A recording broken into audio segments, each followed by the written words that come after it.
Hello and welcome to one more episode.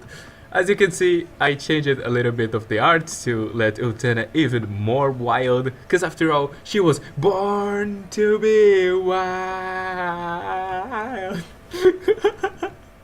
I had to make an introduction like this one of these days.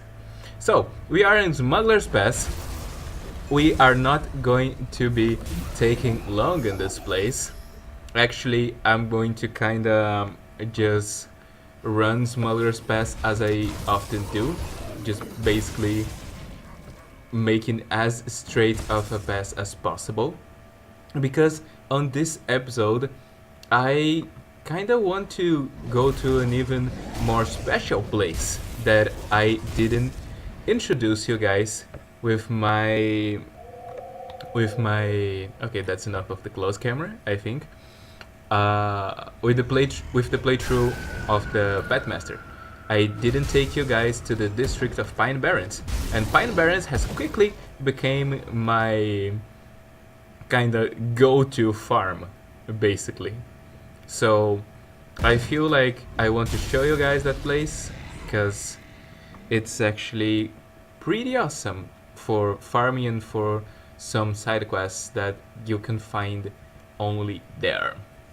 So, that said, you guys know which direction this episode's going, and now you guys understand a little bit of why I'm going to kind of run through this place. Right here we have a kind of mini boss, Volodrak the Destroyer. As often, they were not a match. Who's shooting something? I don't know if you guys hear, but I'm hearing, yeah, I was hearing something like an arrow being shot at Utena.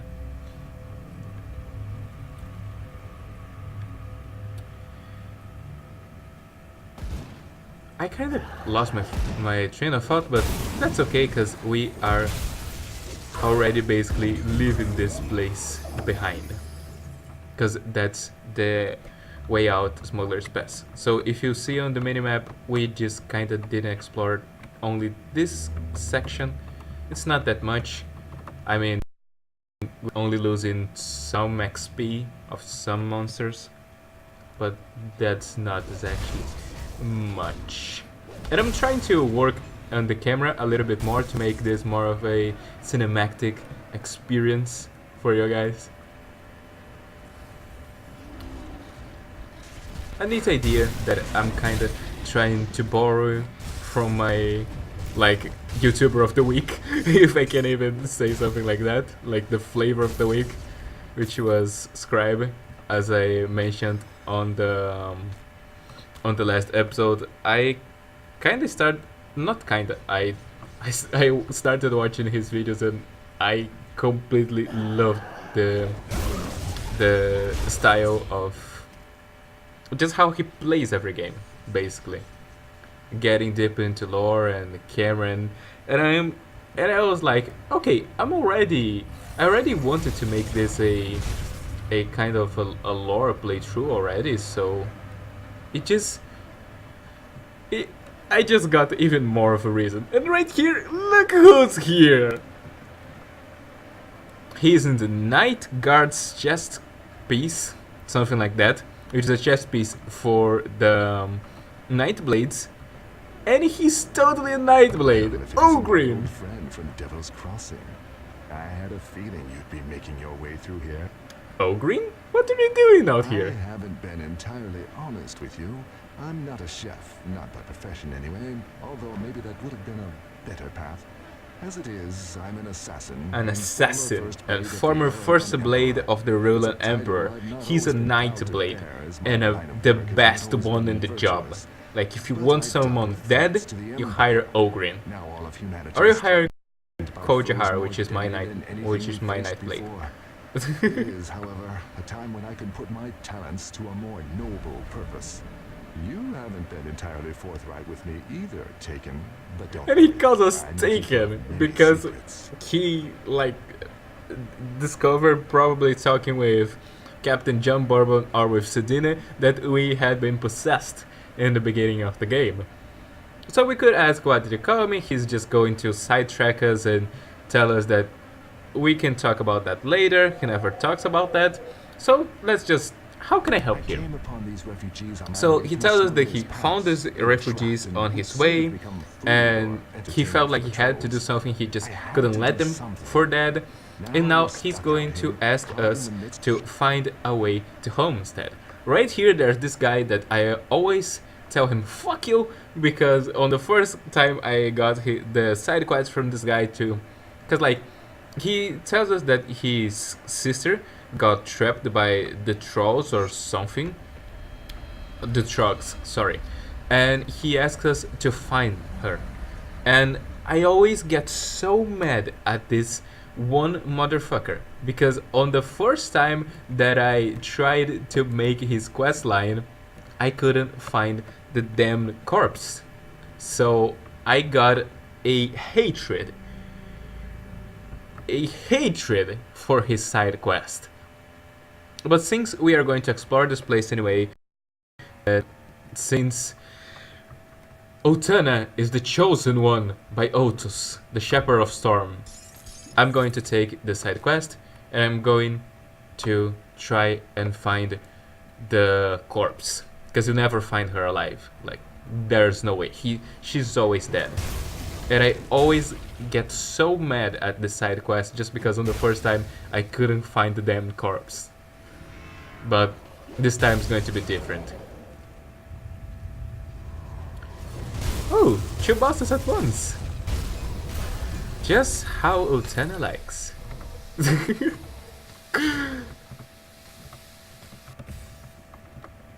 So right here, I think we found something interesting I want to show you. 1 second. Here, the Tome of Plagues. The Tome of Plagues is also part of the Miasma set that I was talking about on the last episode.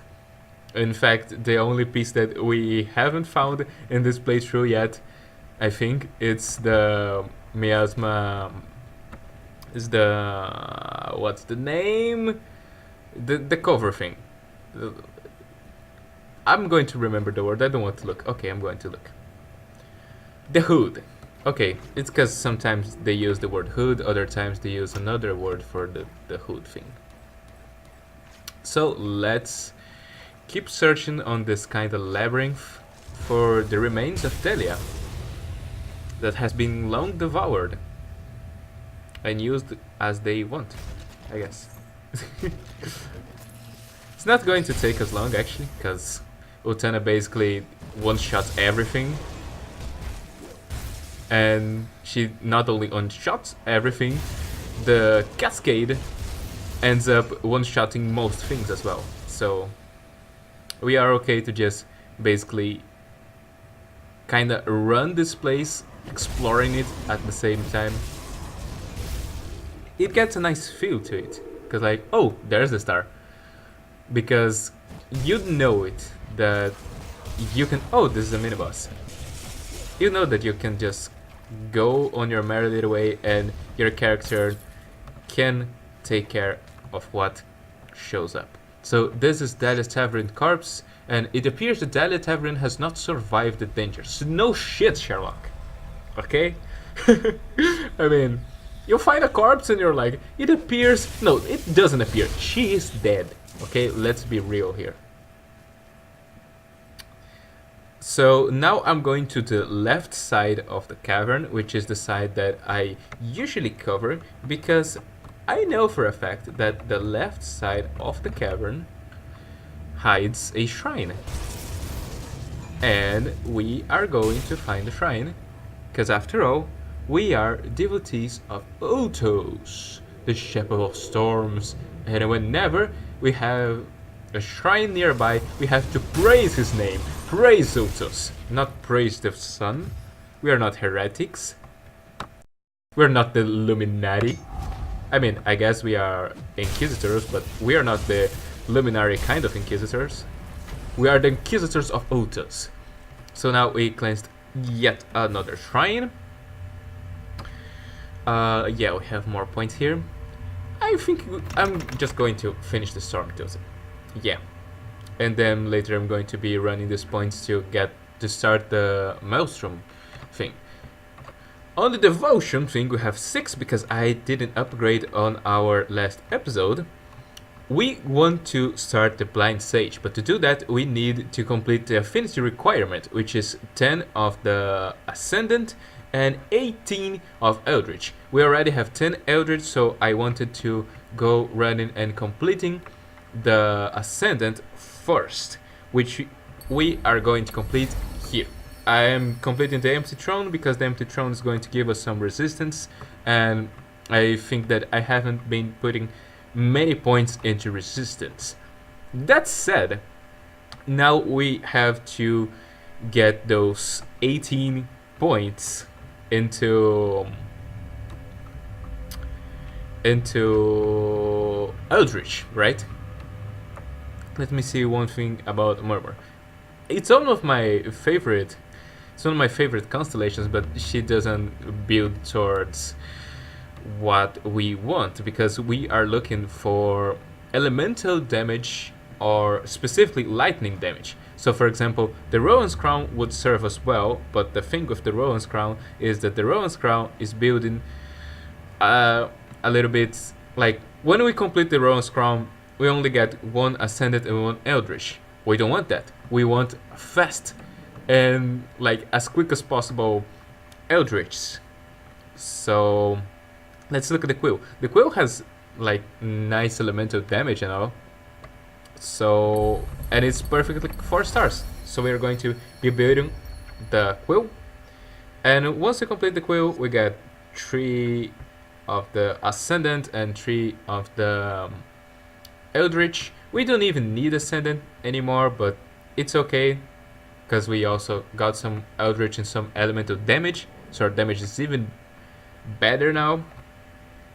And now we just have to complete something that gave us 5 of Eldritch for next time. For example, the Fox. The Fox would be nice. The Magi would be interesting, but because it has some nice elemental thing, although it's more towards fire damage, and we are not that interested in fire damage.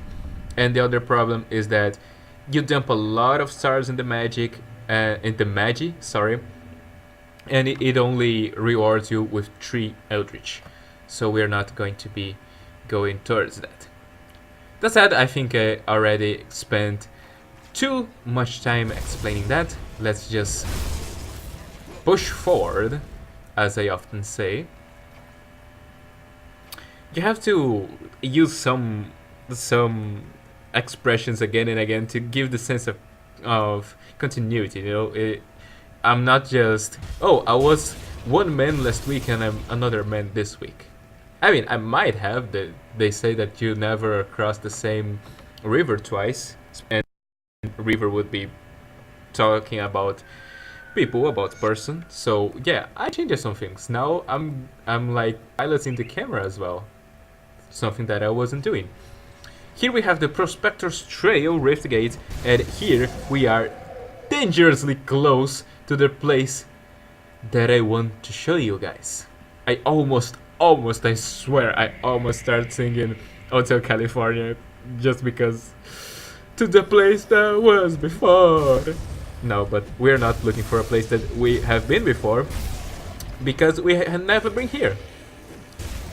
But maybe soon. So here, if you follow this main road that is stored like down and to your right, or if we want to say something that sounds like we have, I don't know, geographical instincts, you can say something like, if you take your path towards southeast, you would find this kind of road that you kind of saw a glimpse of a valley down there. We are going to be making our path down there, just getting some free XP from these goblins right here, and then changing the camera towards this direction. Right here you see a prompt, a destination site, that tells you that you need 3 dynamite to clear a path. We have this 3 dynamite, so we are going to clear the path. And well, if you watched the Haka thing, and if you didn't, I sure hope you do after my mention here. I was filming some of his close movements right here. This was the place where we came for. Oh, you're still alive. Okay. Right here, there's a food ration thing if you ever need one of those.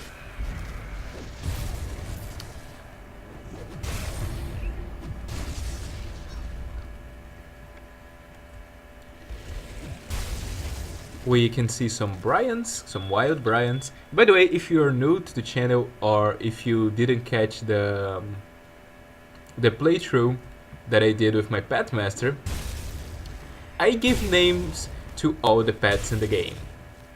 That even rhymed. I'm Dr. Seuss now. So, for example, the Hellhound is Helen, the Hellhound. The Raven is Draven, the Raven. And the Briarthorn is Brian. So every Briarthorn that I find, I'm going to call him Brian. Now you know. So right here, we find Deathmark Cadres. We can tell him whatever we want to answer him, and he's going to ask us to get Manticore Venom. And to this guy, he'll talk to him, and he's going to ask us to hunt the queen of the Manticores, which is Mogara. Now, I know the last episode has been a little bit longer than usual, and in all honesty, I would like to do the same with this episode, because Pine Barrens is an interesting zone that is like amazing for farm.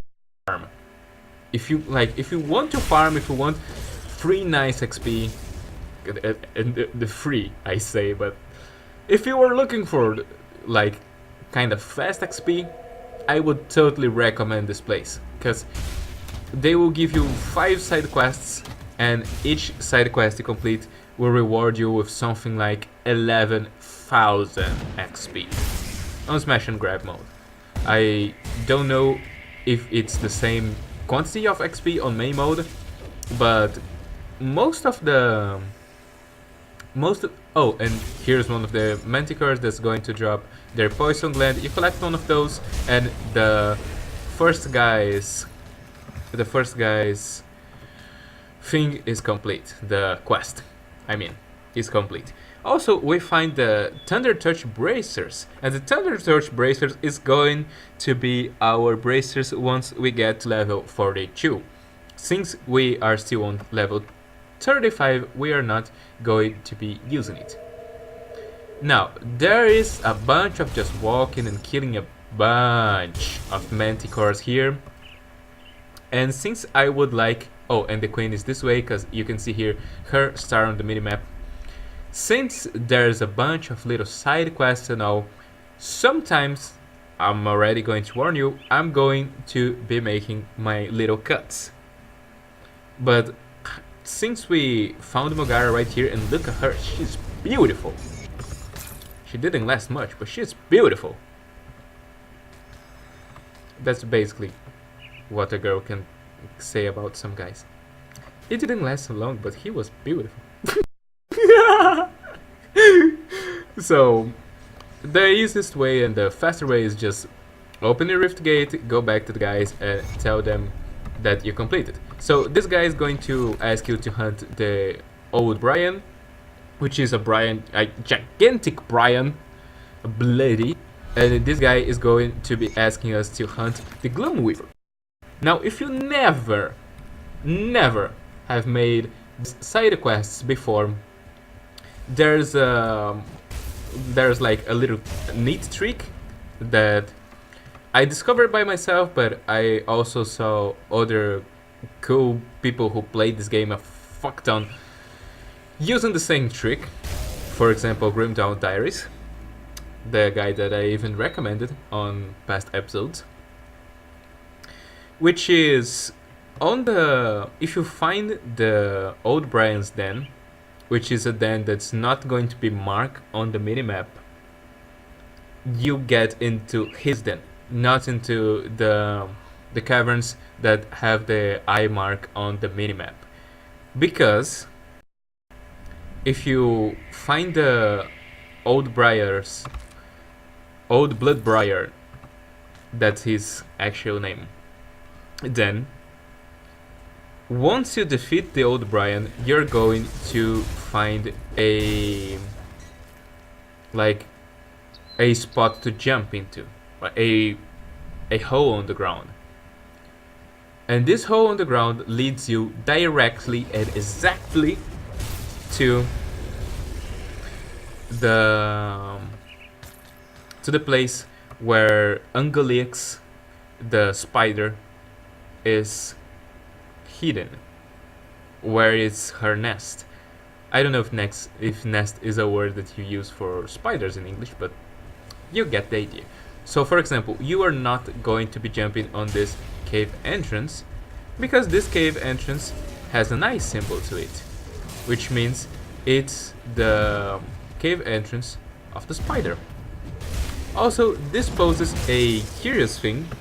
I have a hypothesis that the Bryans consume spiders. That spiders are their main source of food, what they like to devour. Because you can see that right here in the open, where there are Bryans, you don't see any spiders. No, the spiders are hiding, even deeper into the earth. They're trying to escape the Bryans. So the Bryans' nest having a jump directly to the spiders is kind of an obvious solution, because he found out that there was this natural hole there, the old Brian, I mean, and he put his nest right there, so whenever he would be hungry and there were not many humans, his favorite snack, around, he could just jump and eat some spiders and go back to sleep again. So, since I'm kind of running circles in this area, and I think the cave's right here, but to spare you from seeing me walking towards this place all over again, I'm going to make a quick cut and put this in front of the old Brian Den, or inside the old Brian Den, okay? Okay, right here. There we are. Not much far away from one of the cave entrances, as usual. Because the old Brian thing is always kinda close to one of the entrances. And you're kinda going to understand why as we make our way here. So let's change our camera a little bit so you can see the great safari hunt of Bryans in full definition and close by.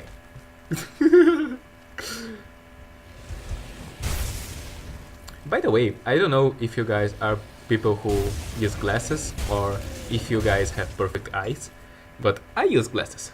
So I have this little joke. I don't know, maybe someone already made a meme on the internet at this point, but it's like when I'm not using my glasses, I'm watching the world in like 480 pixels, and when I put my glasses, it's like 720 HD. So that was the old Brian. As always, it doesn't seem like much because this Zultana, she's fucking awesome. She's like, she is the girl that is the inspiration for Maroon 5's new song Girls Like You. Like, maybe this is going to be her special thing at the end, or I'm going to make a clip with Ultana and all the other girls, all my other girl characters all together, like just knocking off some bosses and all. But like, there are no girls like Ultana. There are girls that are kinda like Ultana, but not like Ultana. Also, if I'm not mistaken, the name of the spider, Angolix, I'm almost sure this is one of the other references that Grim Dawn does to Lord of the Rings. Because there's also another reference in the game, which is there's a there's a mini boss that's hiding in one place. I'm going to show you guys how to find him, which is something like Gollum. It is a creature that is supposed to be like Gollum in this world, but a lot higher, like a lot taller, sorry, than Gollum, I mean. But it's supposed to be Gollum, kinda. Here we have another shrine, and that's basically. Let's just open the rift gate here. I can mess with my points when we are in safety. If you say shrine and then you start messing up with your devotion points right there, you saw that some spiders would be like coming from the ceiling from time to time. Sometimes they can do a lot of damage before you realize. Now our last quest on this place is to slay Bloodfeast the Ruthless. And we are going to do that. I think the fastest way is to just jump the rift gate back to our own portal and make our way back to the exit or entrance, whatever you want to look at it. So we don't have to be walking all the same path. But now that you guys know what I'm going to do, what are you guys doing here? You guys weren't here. Anyway, now that you guys know what I'm going to do, I'm going to be making a quick cut until we are in uncharted, for now, waters. Or soil, actually, because we do not walk on waters. We are not Jesus. So yeah, see you guys in a moment. So right here, you go to your right, all the way. Let me just deal with these Bryans. Okay, let me just deal with those goblins. And I'm going to show you the map. So here's where we came out, and then we just came southeast, down and to the right until we reach this kind of main path. Can you just stop? I'm trying to make a video here. So, you basically follow the main road. There's going to be an entrance here where if you turn to your right, just right, you are going to be finding a shrine. Another shrine to Otos. It's not right here. Like, if you get to this place where you see like the ground more built like an actual man-made thing, then you know you're going to the right place to hunt down Bloodfeast, but it's not the right place to find the shrine. The shrine is actually here. You go back a little bit and go towards this place, and you can already see on the minimap the ruined shrine, guarded by some Bryans. They were not good guardians. And now we have even more devotion points. So, why don't we complete something, anything, that just give us 5 green things, like the fox. Now the fox usually is going to give you bleeding damage. Bleeding damage is not the focus of our build. However, you guys can remember that our two-hand thing already give us some bleeding damage, so why not some more? And it's also going to allow us to start the blind sage. Now, the blind sage, just look at this, 80% elemental damage on the 2nd star of the constellation, and then later it's going to give plus 10 crit damage, which is good for our Hand of Otos, plus 100 cold damage and 200 frostburn. Okay, we're not that great on cold, but look to your right, 100 lightning damage and 200 electrocute damage. That's what we want. And then going forward, there's also fire, so there's cold, fire, and electrocute, which are basically all of the elemental damage. And right here, you end up finishing and getting little eldritch elemental stuff. So you guys already know the place. I'm just going to backtrack a little bit. And honestly, there's not much fight going on towards the Tyrant's Hold, which is where we are going to be looking for Blood Feast. And just a sec. Yeah, we are on the 30 minutes mark. Yeah, that's what I wanted to say. So what I'm going to do is make a little pause and just put us right upon Blood Feast, okay? Because I don't want to make this episode that big. So through the magic of editing, see you guys in a second. Okay, a little intermission. So we are right here. Those were the place where there was a stone bridge right here built by man, and you can just go here. You can find the stairs and just explore everything on the upper parts here. But my little intermission before putting us against Bloodfeast is because there's a little lore note here.